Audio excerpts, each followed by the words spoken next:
and her dropping myself and one other student into a healing where I was practicing healing. It was my very first time, and I was like, I'm making things up in my head.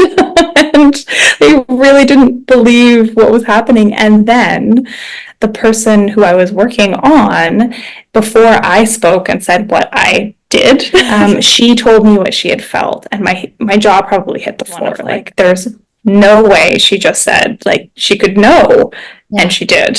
And that's when that kind of real big shift started to happen.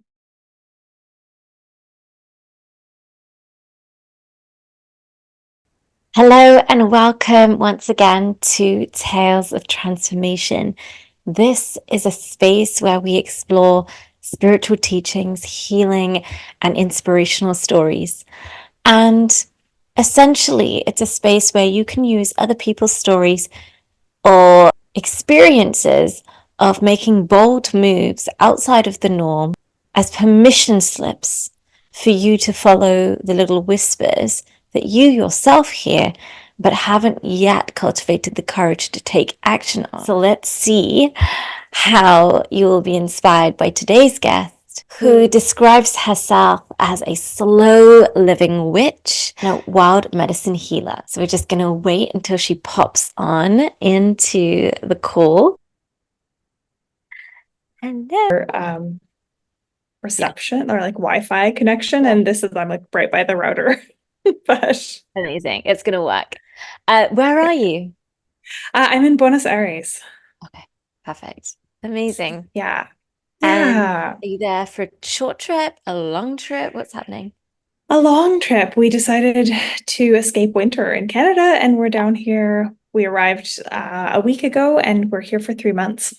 Okay, that's the dream. Escape the Canadian winter, go somewhere warm, get your sun. Amazing. Yes, exactly. But it definitely has thrown a wrench in the work schedule and setup. So, yeah.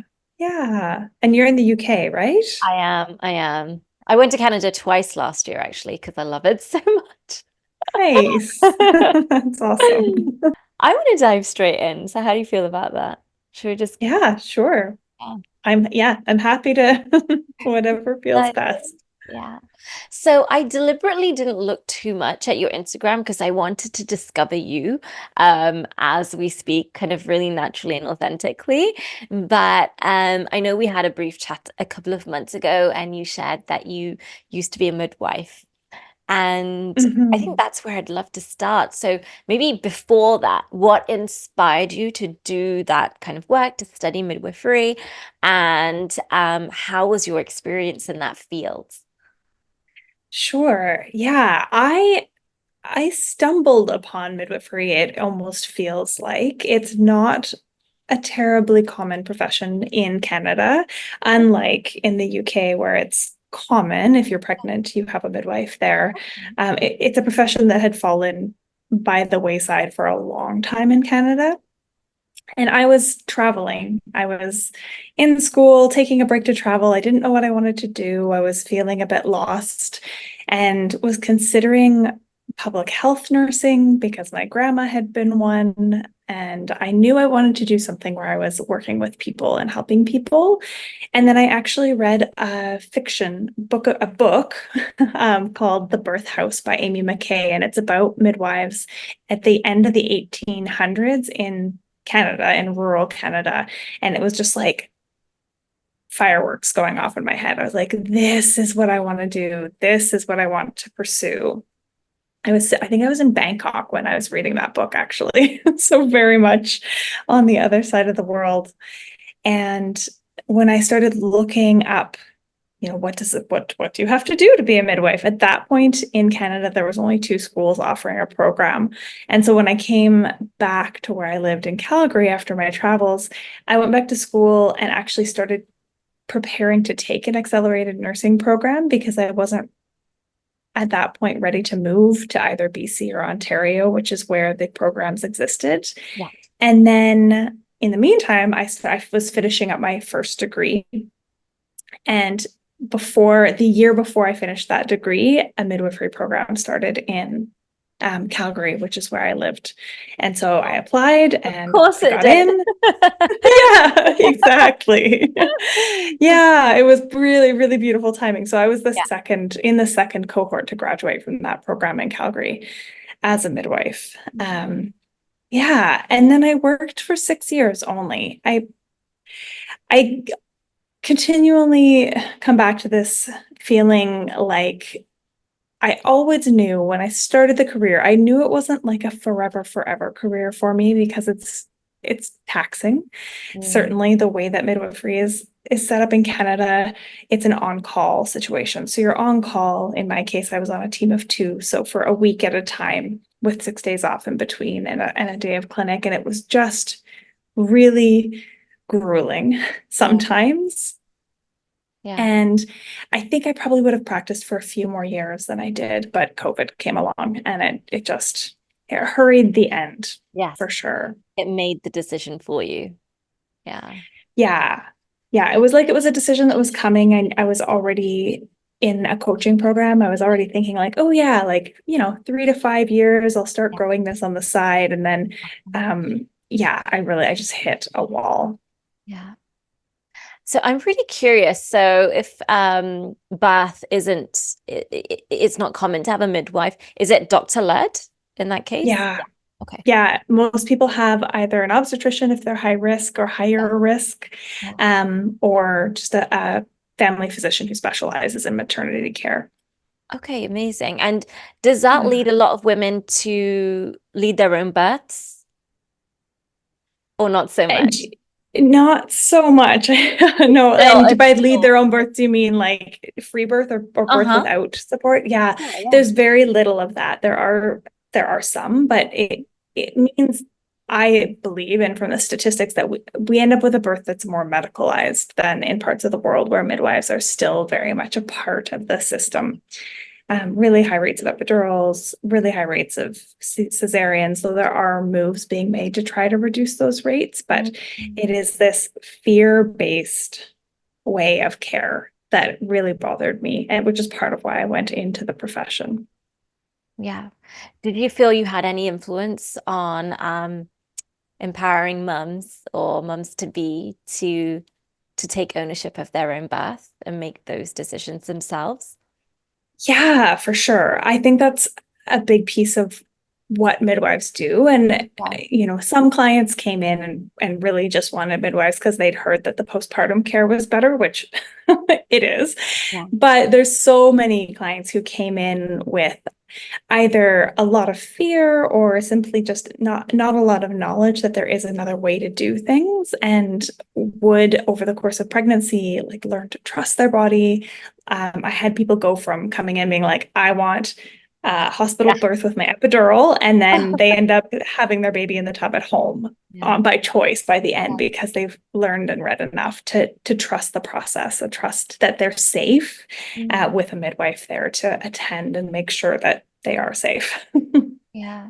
Tell Yeah. us a bit about your experience during those 6 years. So were there kind of whispers? Were you hearing that your guides or whatever, wherever you source your wisdom from, were you hearing that it was time to wrap things up? Or was it truly just COVID came and of course that is divine intervention and it forged the path for you. But did you hear anything prior to that, or was it that moment that made that decision for you? I definitely had moments prior. I knew, as I said, even from the outset, once I was Yeah. in school, I recognized like this is an amazing career path. And at that point, I was like, I don't want to be doing it when I'm 60. I'm much less than 60. Yeah. Didn't make it anywhere near that far.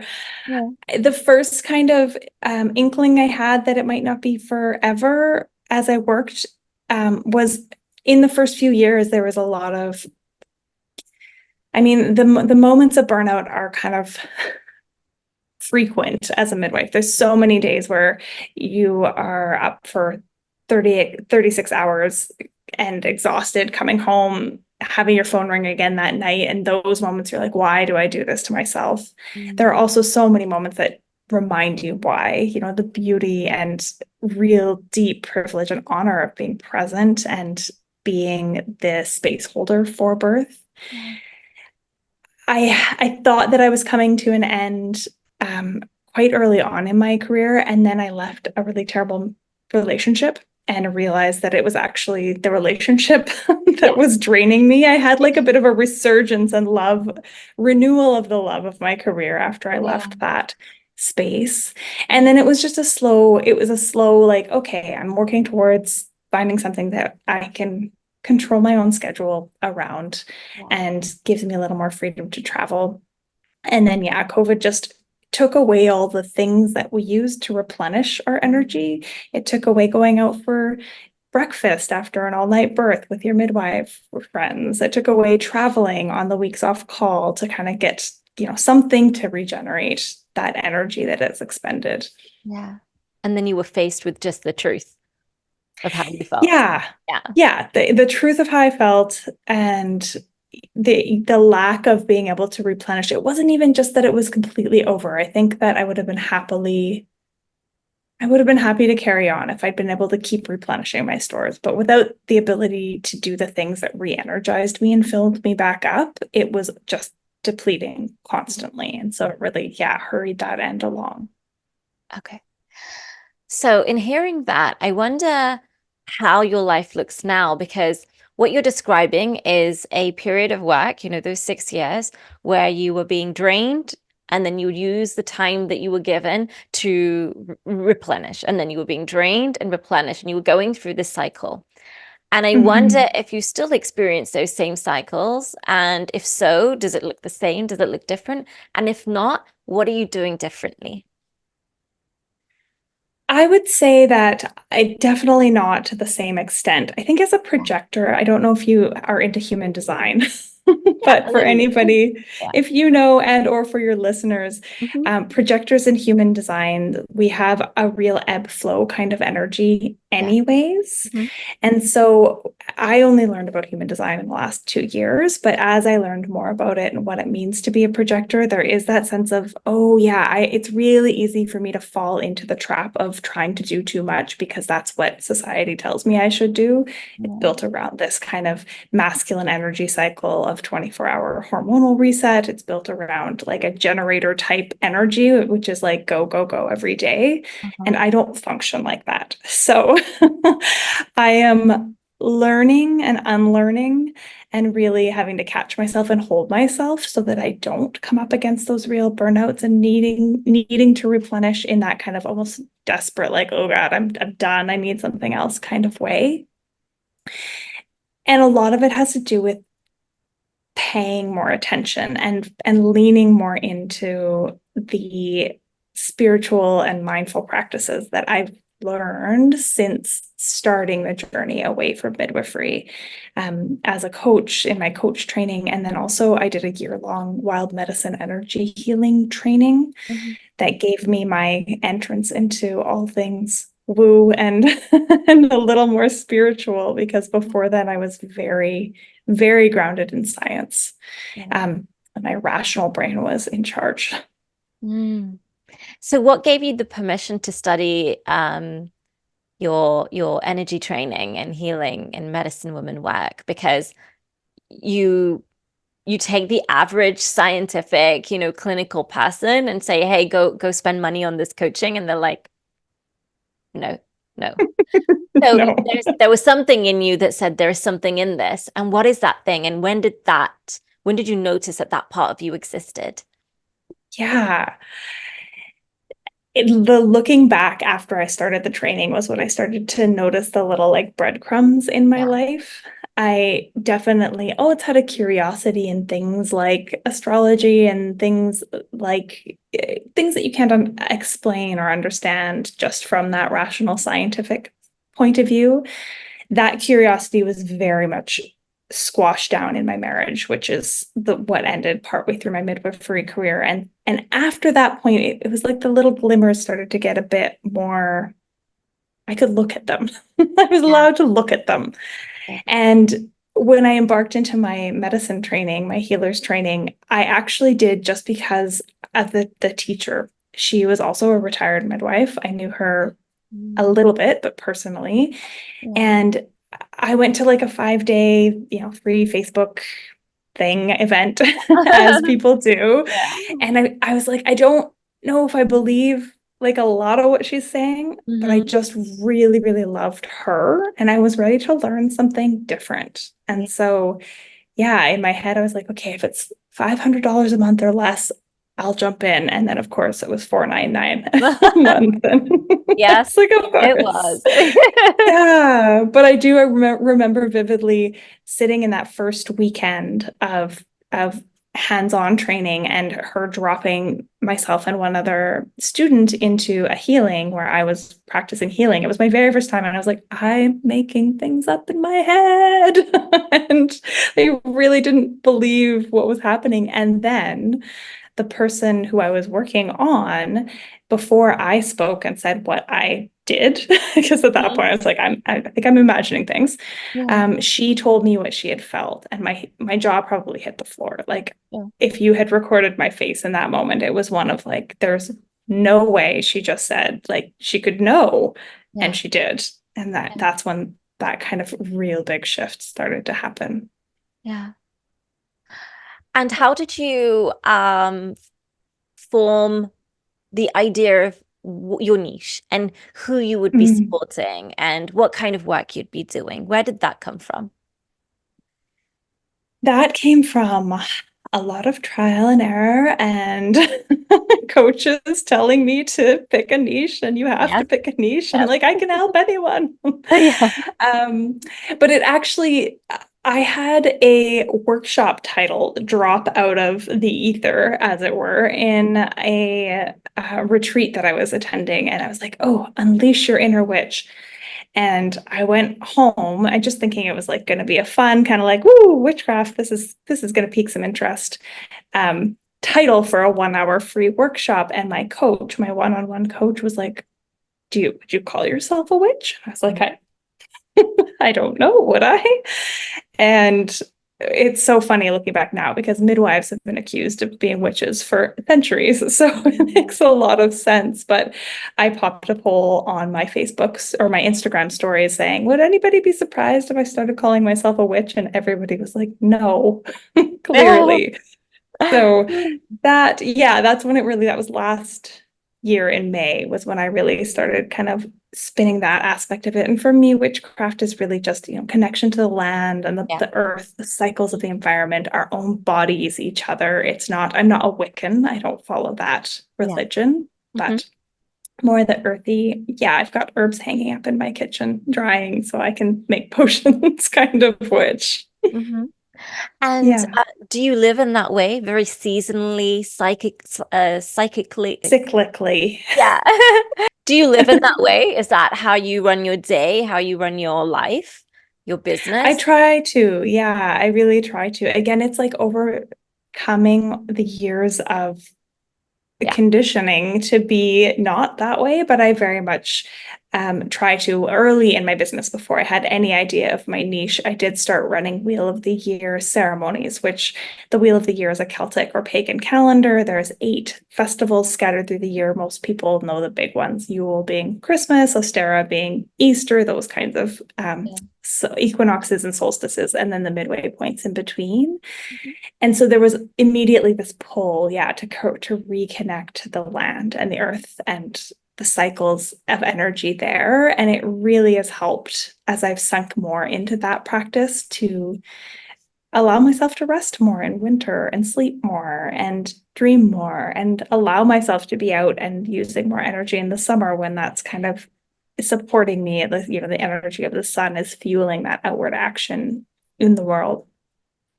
Yeah, so yes, I do. Yes, I The best do. of my ability. Yeah. Yeah. Have you ever looked into your ancestry and to see if there was anyone that was connected to these things in the way that you are, or in a different way, even? But what I notice is with a lot of my clients or people that I meet through doing this kind of work, you do meet a lot of people, and they find themselves being curious and following these paths, and then we go, why don't we go look back at who was in your life, if not physically, like through your lineage, and they find out that their grandmother or their great grandfather, etc., etc. Have you ever looked at that and seen if there is someone that planted the seed there for you to then pick up and grow in this lifetime? I haven't found specific stories back beyond my grandmother's generation. Okay. I know my grandmother was a nurse. She had wanted to be a midwife, so I have this like Yeah, the strong thread of birth yeah, through my history.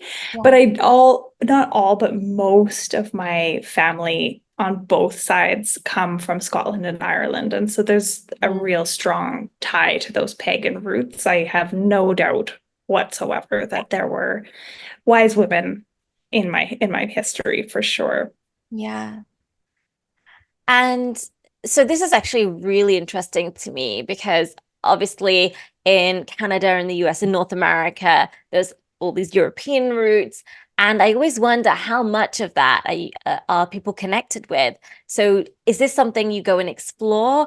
Do you look into Scottish and Irish history to see how much of the culture you connect with?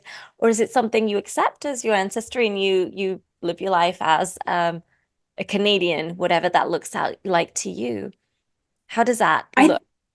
Yeah, for me, I've always been fascinated by the culture of my ancestors, and I think it's a pretty common theme for a lot of Canadians. Yeah.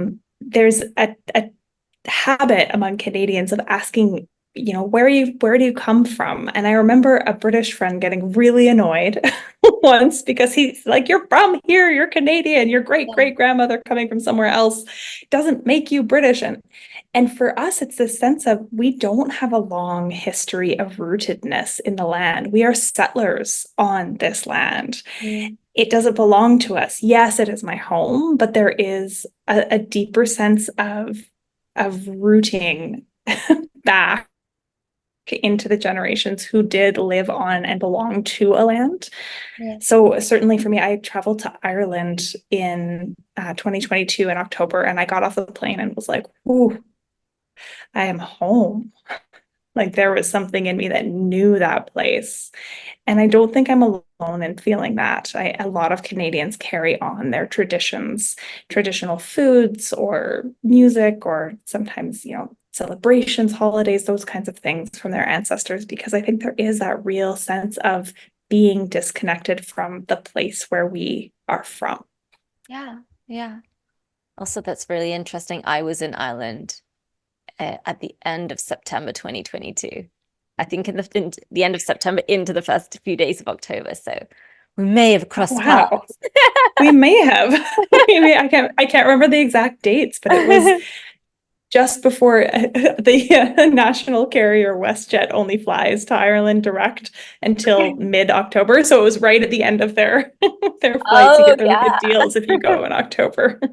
Yes. Okay. So yeah, feeling really disconnected and wanting to almost ask those questions of like, where are you from? And how does that play out in your life now, etc. So I wasn't aware that this was a common thread amongst Canadians in asking these questions.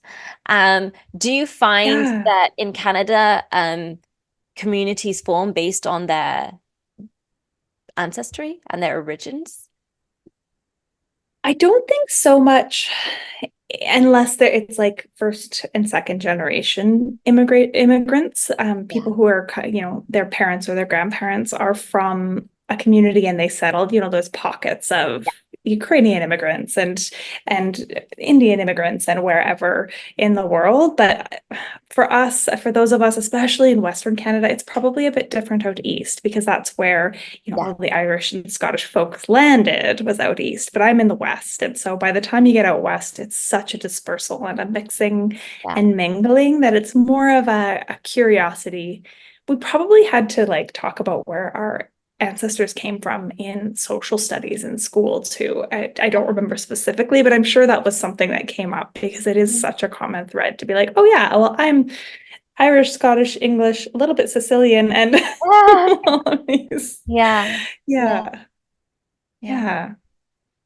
So how does your work play into your life now? Like, how have you woven your work and life and who you are in this seasonal way of living and this desire to connect with nature and your curiosity about the witchcraft and the potions? How have you woven all of that together? Where's that common thread?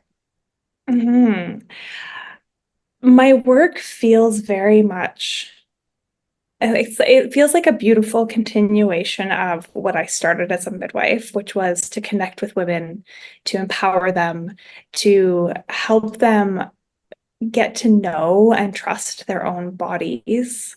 Yeah. And so the energy healing that I do helps with that a lot. I think that weaving, the releasing, the being able to look a bit deeper into the energies of a person and give them some insight as to where they may need to call something in or release something.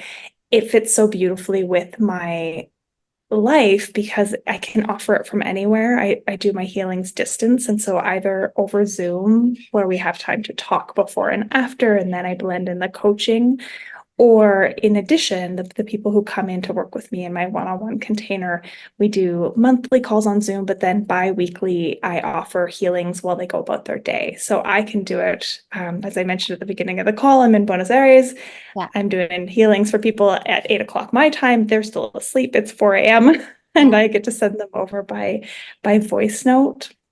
And then I also hold ceremonies for each Wheel of the Year celebration, all 8 of them. And I do those when I'm in Calgary. I offer them in person as well, which is really nice to be able to gather with a group of women in person. But I always offer them online in addition to that, so that anybody kind of wanting to mark those moments and set intentions, harness the energies of the season that we're moving into can come and do so no matter where they are in the world. Yeah. Oh, I love that. I love that Mhm. that's your work and you get to live that It's path. like it's like pinch me. Yeah, yeah, exactly. It's amazing. I love it. I get so lit up. Yeah, I can see that. Yeah. And I think all of us that do this kind of work, we feel like there is nothing better. Like you're writing the story yourself and you're creating and you get to refine the type of work you do as you evolve too. Yeah, it's been a really interesting process of learning what it is that my special magic is to offer. Yeah. And where Mhm. did the trust come from to dive into it? Because when you're employed and you're getting a solid salary and benefits and whatever else comes with it, there's a sense of safety and security. And there's this huge thing you hear everybody say is, I'm too scared. I'm too scared because I get X, Y, and Z. And maybe next year when my kid is in school, or maybe, the year after, when whatever they think needs to happen before they fully Mhm. take the plunge. Where do you think that courage and that trust came from for you?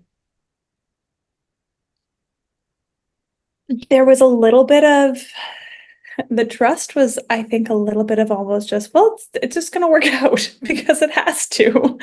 But really, I came up against a point where it didn't feel like an option to me. I was so done. It was it almost felt unethical to continue as a midwife because I was at a point where I was feeling my phone would ring and I would be angry and I would be bitter and resentful. Getting out of bed at 2 in the morning. One morning my phone rang and I screamed and I threw it across the room and just Yeah. was so not. It was just not okay. Yeah. And I always pulled myself together and shifted my energy once I was in a space with clients, but it just felt wrong. Somebody's calling to say, I'm having a baby and this is an Yeah. amazing, life-changing, and their midwife is like, I don't want to go. And so when that started to happen, I was like, this needs to end. I had a plan to wrap up at the end of 2022. And this was in May, I think, and I got sat down with my practice partner and like, I need to be done sooner. When can we get me out of here? Yeah. And so I finished up my on call at the end of that August. I just want to pause and just say that is incredible integrity, because so many people would just keep going even though they felt disconnected and out of alignment and didn't feel connected with the patients and clients they were seeing. So that is incredible. Like I really value that. Like I want to just put my hand on my heart and say that truly, because the last thing any woman wants is someone that doesn't want to be there. And the fact that you recognize that in yourself and you honored their birth and that experience is sacred for them, and you stepped away so that somebody who wanted to be there or had a better position within themselves to manage that scenario could stand in. I love that. I really, really do. Thank you for doing that. Hmm. That's Thank incredible. you. That's Yeah, incredible. I felt it didn't feel like a decision, but I appreciate that. Yeah, that reflection of that. Thanks. It's, Yeah. it's really lovely to hear. Yeah.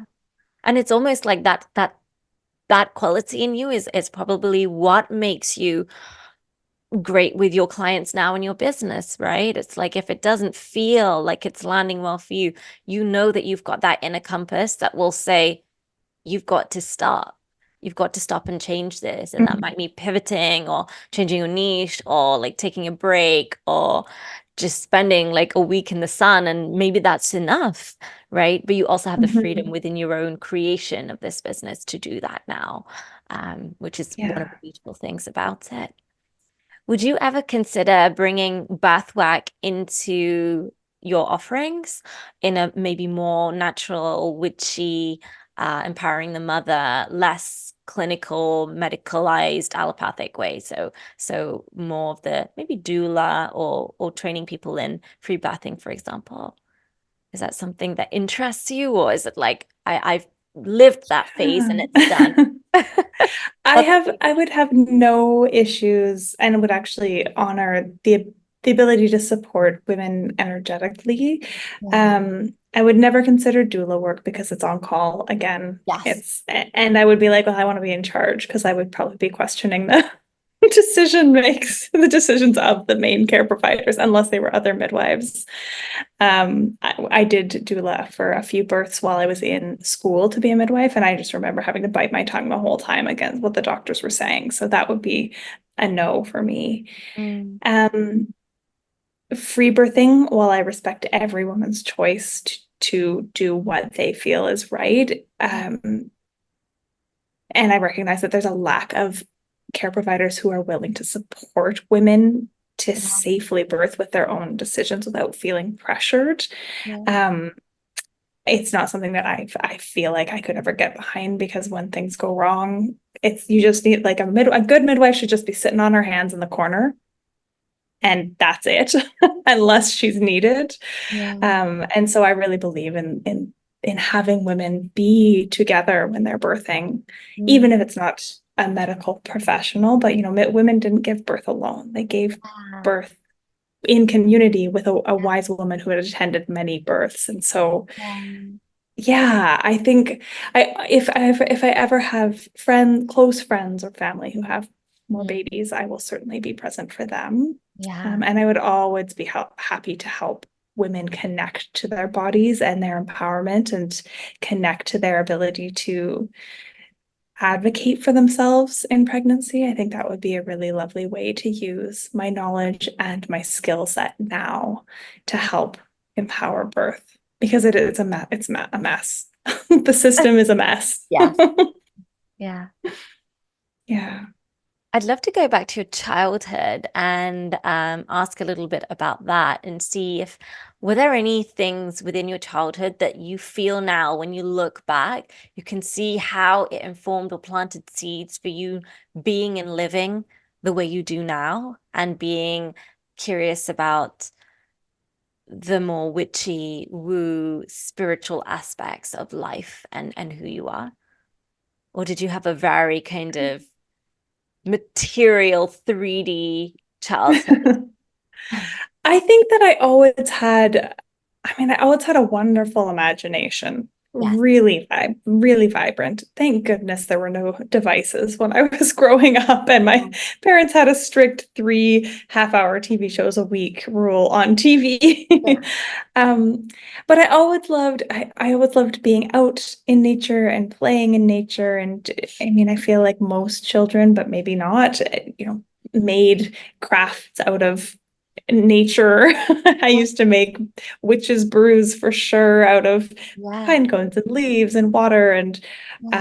my mom has always had horses. She taught horseback riding lessons when I was growing up, and so I just play out in the woods, creating stories. I always loved fantasy novels as well. So the spellcasters were always Yeah. my favorite. So there's definitely a bit of a thread there. And it's funny because I was raised without any religion. Both my parents were raised Christian of some sort, I think. My dad was Catholic. I know that. We got the guilt. I didn't have didn't get the religion, but I got the guilt. Ah, um but I remember my mom when I was in high school having gone to a medium after she'd put one of our horses down to mm, talk to him because she was feeling badly about it. And at the time, I think I thought she was a little bit out to lunch, but also the fact that she did that makes me think that there was probably some other little bits of that.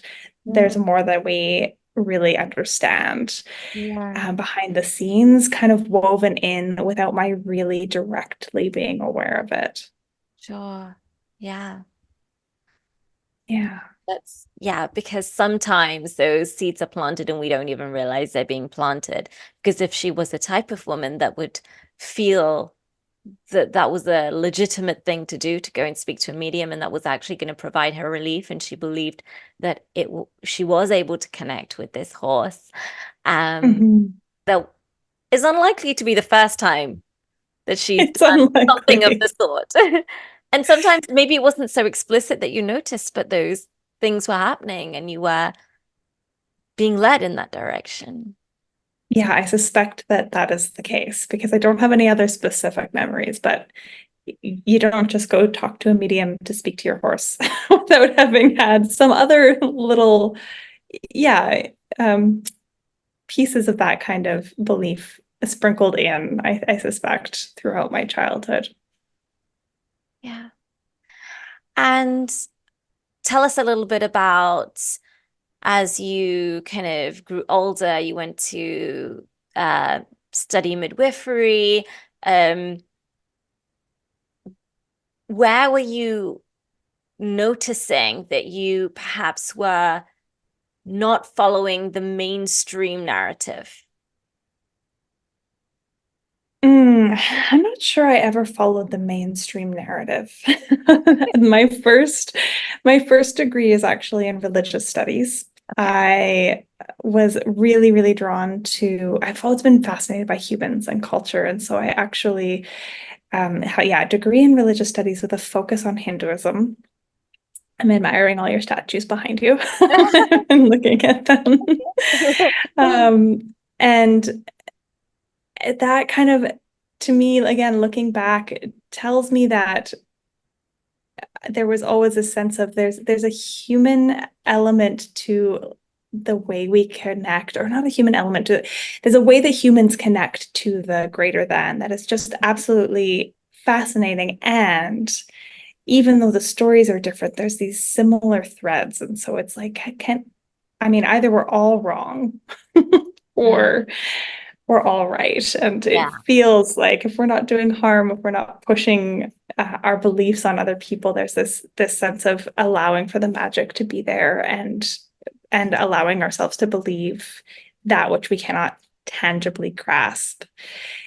In midwifery, for me, there was a real desire, I said a lot of times, especially towards the end, to be able to practice outside of the medical system, to take my knowledge Mm, and the skills that I had to keep yeah. people safe. But be able to say, when a woman asked me, what would you do? Be able to tell her what I would do instead of Yeah. having to say things Mm, like, well, I have to recommend XYZ yeah. because if I don't recommend it and it doesn't pan out the way I think it's probably going to, then you can sue me. And Mm, so it's this constant fear of litigation and yeah. inability to, I trusted my intuition, but I wasn't allowed to let the woman trust my intuition, if that makes sense. Yeah. Yeah. Yeah. 100%. I Yeah. understand. I'm a dentist, so I'm still, Okay. yeah, I'm still in that game playing. And I haven't felt the desire to leave it yet. So, but I do understand there's many things in that system that I think I I would love to say something else here. And you know what? I do. I Mhm. do. And I do say, this is what the guidance says, but I would personally choose this and to Yeah. decide for yourself, even something as mainstream as the use of fluoride. I personally do not Mhm. use fluoride. So I say that to people. The guidance will say that you should use fluoride at this level, at this concentration, but this is a choice I've made. And with all of the energies, all of the guides, all of the wisdom that has guided me my whole life and allowed me to make very different and difficult decisions when everybody was making perhaps a completely different decision. And so yeah, I say what I would do. And Mhm. it's really interesting the number of people that are so curious and feel intuitively pulled towards the thing that isn't in the script.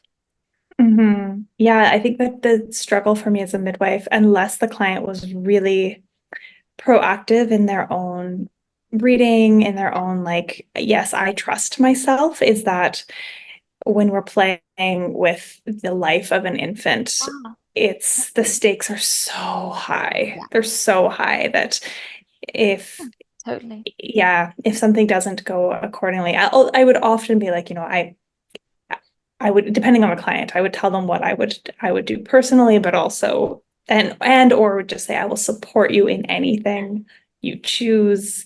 The Yeah, wording would shift a bit if I felt like it was very much safe for them to decline a recommendation. yeah, But yeah, it still just felt confining. yeah. No, I totally hear you. Totally hear you. Yeah.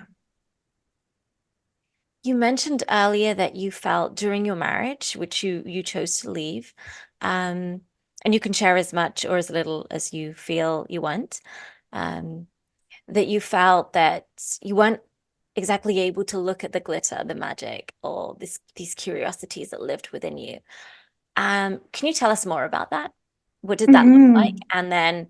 And how did you manage that? Because when you see the magic, I don't know what your level of awareness was at that point. But if you see the magic and you can't look at it and you can't play with it and you can't dive into it, that's very difficult for lots of people in this space. And I wonder what that looked like, how that you're not allowed to look at the magic actually played out, and then how you made the decision to say, I will look, and this is how it's going to be for me. Hmm. Yeah, it was mostly so for context, my ex was a an atheist who had been raised very devout Christian. Mhm. And for anybody who's stepped from one of those places to the other or knows someone who has, I often say that people are like, oh, I get it. So there's this sense of like going from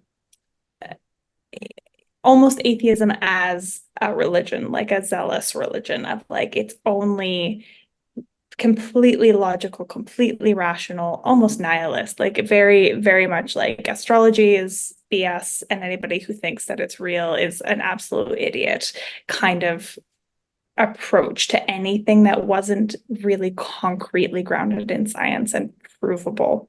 Yeah. So it was almost a survival strategy just to to pretend to the point that I believed that I thought it was all silly as well.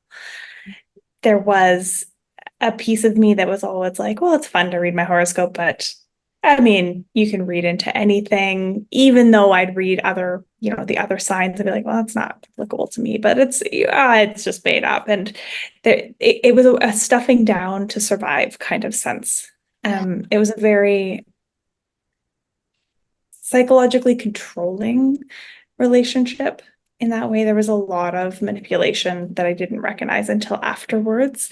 And I think that probably like, I can't look at any of the magic. It had outlets. I gardened, and that was always somewhere I could find a lot of joy.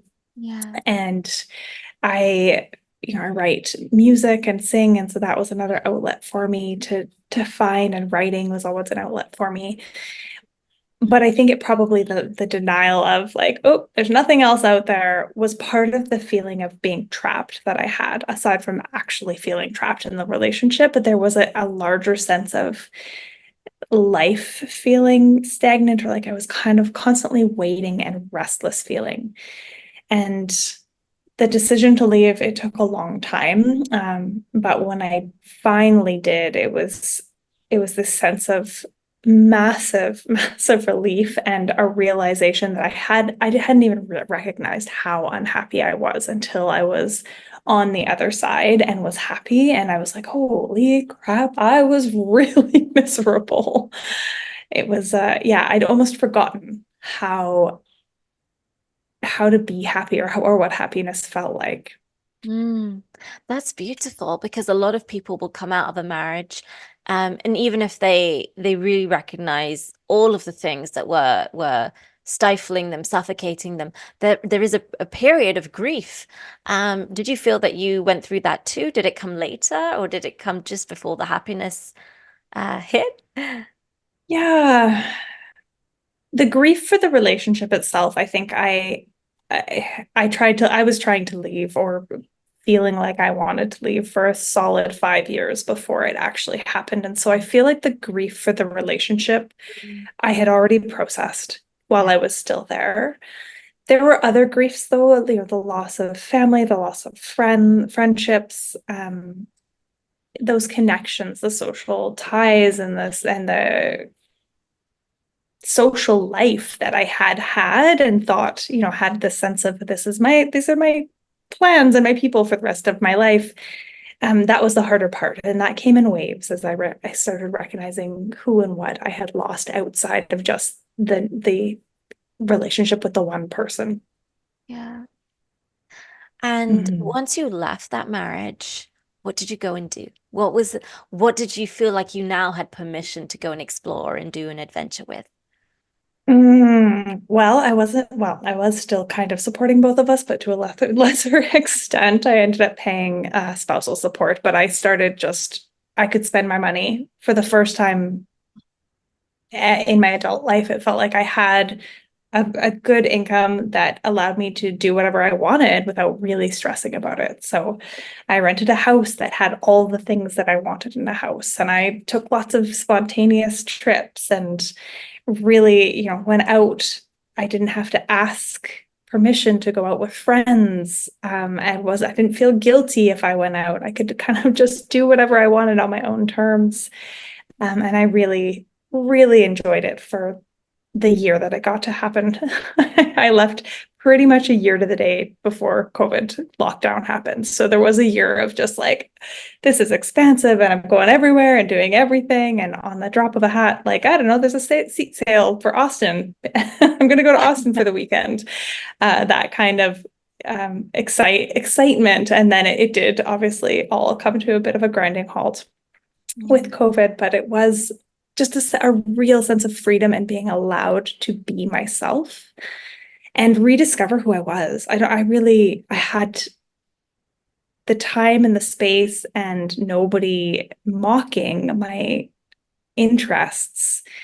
And it gave me the ability to really come home to myself and discover who I was. Yeah. And what was the biggest discovery you made about yourself that like, wow, I didn't know I was this?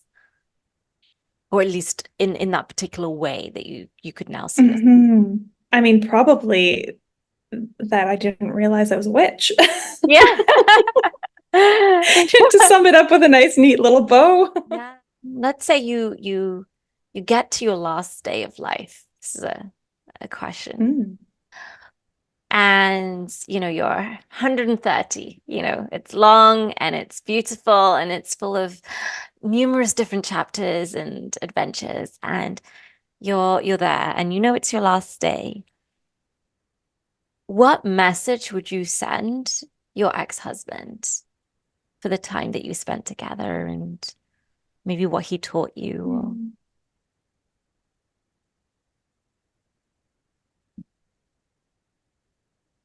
I would hope, I don't know if it was a message about what he taught me. I feel like I learned from him after I left. Yes. I learned what, all of the things that I will not let happen to me again. But it would be really a message of hoping that he found happiness and was able to, you know, I really, really believe that people who hurt people are hurt themselves. There was a lot of wounding there for him. Yeah. And I really hope that he finds, and, in that many years, I really hope that he found a full life with happiness as well. Yeah. Yeah. And for you, um, what message do you feel that version of you sends you every day? If you were to really think, okay, I mean, that moment exists right now, right? Because everything is now, everything is here. And that version of you that's like, okay, my time here is done. It's time for me to go. Um, what message, if you could put your finger on it, do you think she sends you every day? What is the theme of that little Mm. wisdom that she's sending you? Right now, it certainly feels like it's that reminder over and over and over to live what I believe and what I teach, and that is to relish the little moments, to savor the small things, to take the breaks Yes. and take the rest that you need. It's the hardest thing to do because we've all been so conditioned, myself very much included, to, work really hard and I'll get to enjoy the fruits of that labor when someday. And the message feels like it keeps being over and over. Enjoy it today because someday might not come, but also because it feels really good to enjoy it today and you can enjoy it today. So Yeah. why not enjoy it today? Yes. Yes. Yes. Yes. Yeah. And I feel like that's a Yeah. beautiful message for everybody Mm-hmm. from Yeah. your elder, your inner elder. But yeah, it's a beautiful Yes. message for everybody. What would you say for the women who are out there that want to do a similar thing, but in their own way? They want to leave their muggle job or whatever they call it, their profession, their career, their Mm-hmm. mainstream thing, and they want to create something because there's definitely a transitionary period, right? Where you gotta take that courage, the money stops and or Mm-hmm. it cuts down, depending on how, because I've now gone from full time to very, very, very part-time. So Mm-hmm. you see that and you're like, okay, well, I trust this, right? What would you say enabled you to make that transition work for you? And what were the difficulties in it? Mm-hmm. I think I was lucky that that I had some money in the bank that was Yeah. sitting there that I was able to draw on initially.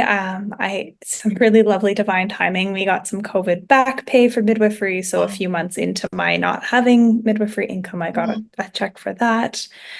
I had some I had a vehicle that I sold. They had ability to kind of bring in some lump sums of money afterwards. But I think that what gave me the ability to do it was just the knowing that I couldn't not do it Yeah. and knowing that should the need arise, I'll find ways to make money. Yes. I picked up some serving work back in November of last year, October, November. I served tables for a little bit. I may have Yeah. to do that when we come home from this vacation still. I'm still in the early stages of getting this Yeah. business flying. Yeah.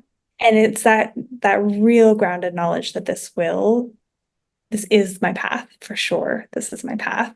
Yeah. And that I've never not been okay. And so I trust that I will always be okay when it Mm, comes to taking care of myself. I will always be okay. yeah.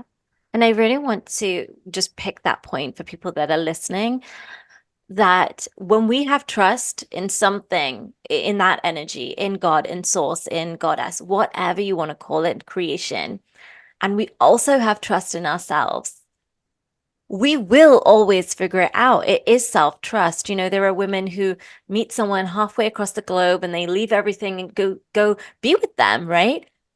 Mhm. That relationship could break up. But they trust that if it does, they'll make the decision at that point with what they have and who they've become. And I feel like that's exactly what you've spoken to. It's like I trust myself and I trust life and I trust my Mhm. purpose and I know what it is and I now know what it feels like and I can't deny it. Mhm. Yeah. Yeah. And this sense of waiting in a space where you don't feel like you belong anymore. We only have that we remember this one life. I'm quite certain that we have more than one, but this is the one that we have now.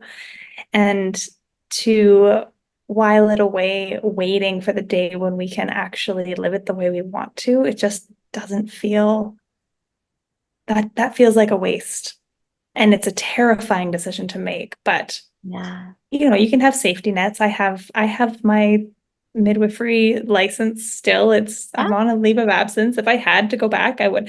I've told a lot of people I'll work in a coffee shop before I'm a midwife again, Yeah. but Yeah. but it's there. And so having a few little safety nets in place can be helpful to initially make that leap. But for me, it was like, what have I got to lose? Really? I'll Mm. sort it out. The times I was happiest in my life, when I think about the little pockets of time in my life when I was happiest and carefree, many of them were when I was quite broke by my today's standards. But it was okay. I had a roof over my head and food in my belly, and I had friends, and that's the important part. Yeah. What does abundance mean to you? Mm. Abundance for me feels like plenty of time and friendships. Yeah. Plenty of Yeah. time. Time. Hmm. It really is. It's the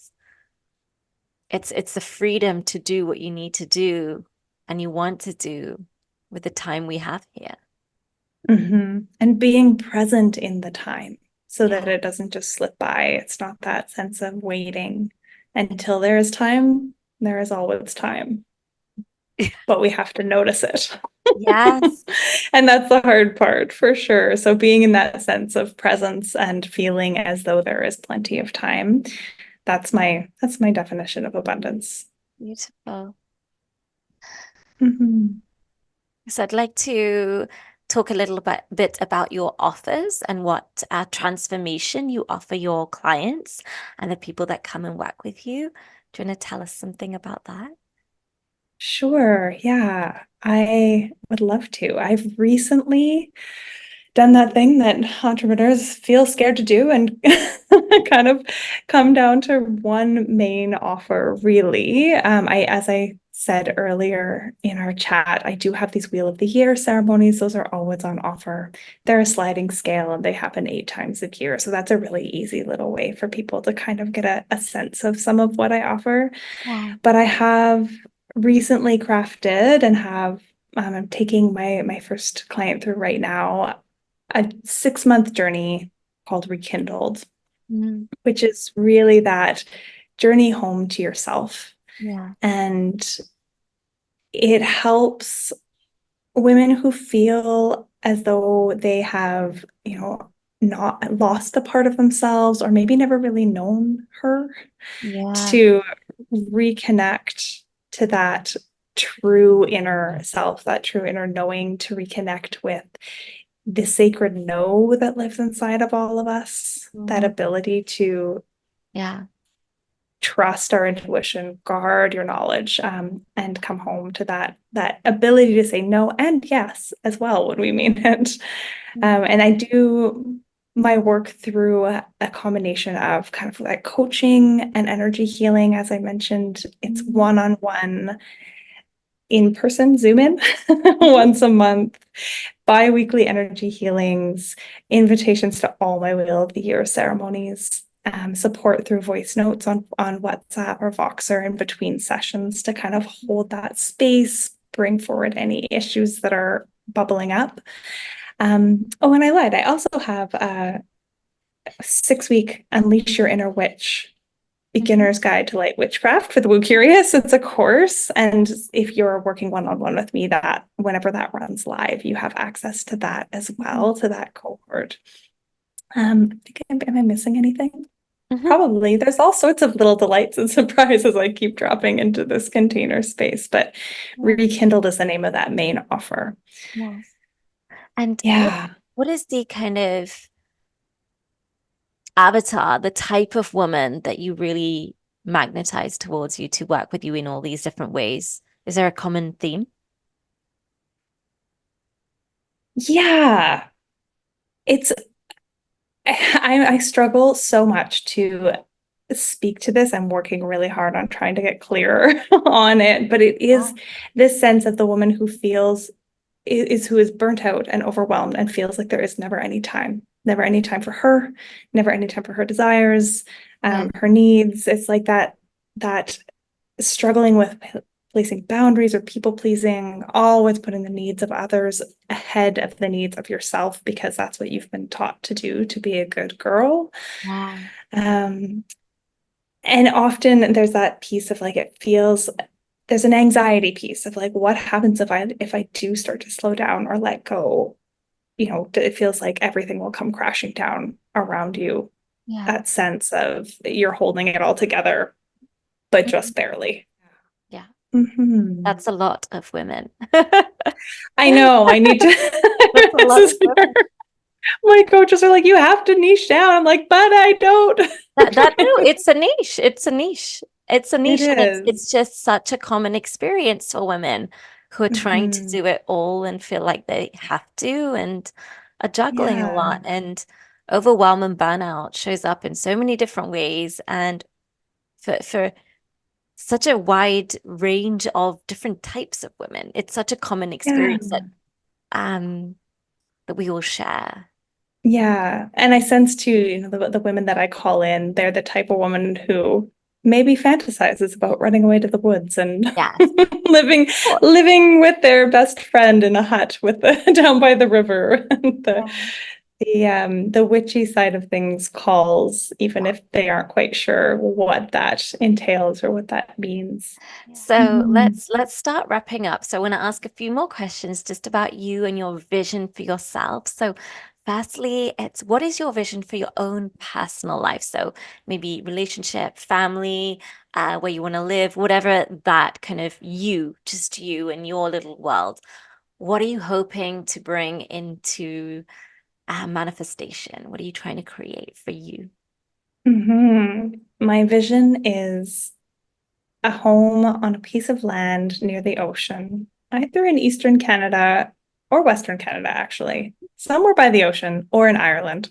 Okay. As we mentioned that that sense of being on the land and connected to the land with gardens and animals and a retreat center because I really want to bring women together on my land. My partner is there. He wants to run a baseball camp or something. So he's there. He's there, but my part of the vision is slightly separate from his part of the vision. Yeah. Um, and and travel when we want to. We both love to travel and I love experiencing different cultures and foods and people and places. And so the ability to do that when the land is quiet and resting in winter and going to explore some places that are warmer.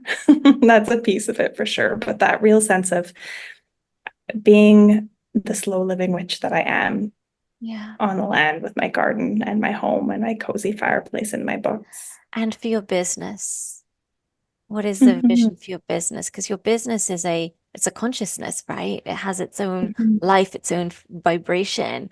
How would you like to see that unfold? Yeah, I have really big dreams of being able to spread like a wave of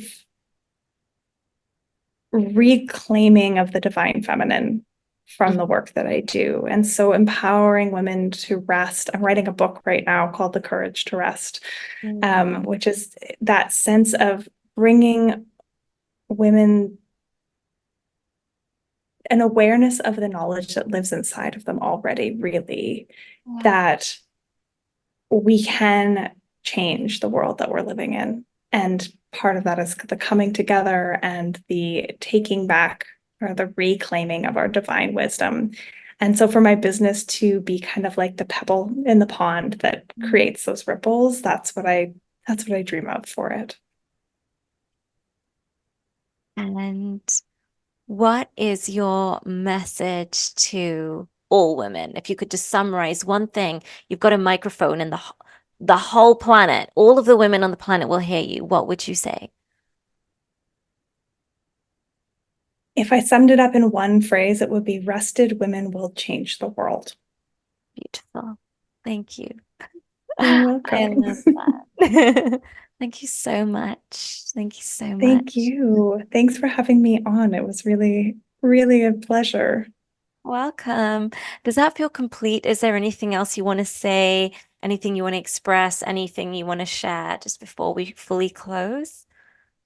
Mm, I suppose I should say that if you're a podcast listening type, I have a podcast with a fellow witchy woman named Amazing. Yes. it's called the Woo Curious podcast.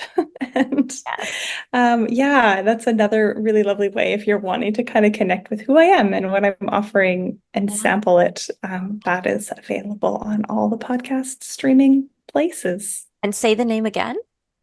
The Woo Curious podcast. Okay, amazing. And when I post this, I will put your Instagram on. So if anybody wants to connect, they can come follow you and look at all Perfect. the fun stuff that you're doing. Awesome. Thank you so much. Thank you so much for coming on. It's been a pleasure, and I will speak to you soon and connect soon. Yeah, certainly. It was so lovely to chat with you today. Bye. Okay. Bye.